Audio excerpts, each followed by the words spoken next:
Gugus Tugas COVID-19 Kabupaten Buleleng menginstruksikan pengurus tempat ibadah di wilayah Kabupaten Buleleng tetap mengikuti protokol kesehatan ketika melakukan aktivitas keagamaan maupun aktivitas sosial lainnya. Nantinya tempat ibadah akan dibekali surat keterangan bebas COVID-19.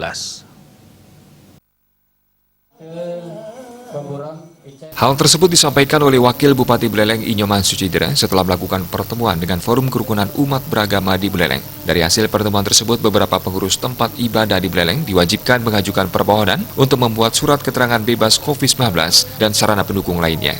Tim Gugus Tugas COVID-19 Kabupaten Buleleng akan memverifikasi lebih lanjut terkait kesiapan dalam penerapan protokol kesehatan pada masing-masing tempat ibadah tersebut. Keputusan tersebut disambut baik oleh tokoh-tokoh agama. Masyarakat yang akan melakukan kegiatan keagamaan agar tetap melapor ke tim GTPP COVID-19 Buleleng untuk dibuatkan surat keterangan bahwa tempat ibadah tersebut bebas dari COVID-19 serta memiliki sarana prasarana penunjang antisipasi COVID-19 yang lengkap. Di tempat-tempat ibadah itu masing-masing ya, masing-masing seperti masjid ada takmirnya, ada penanggung jawabnya, kemudian dari pura ada pengumpunnya, dan dari gereja ada pengurus gerejanya.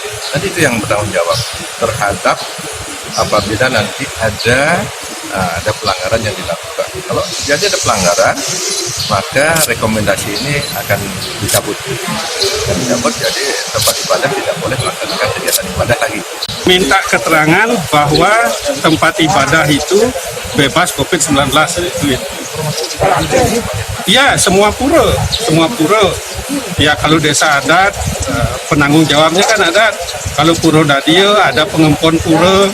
Kalau pura yang lebih tingkatannya lebih tinggi, sat kayangan dan kayangan, ada pengempon pura mengajukan ke sini keterangan bebas COVID-19.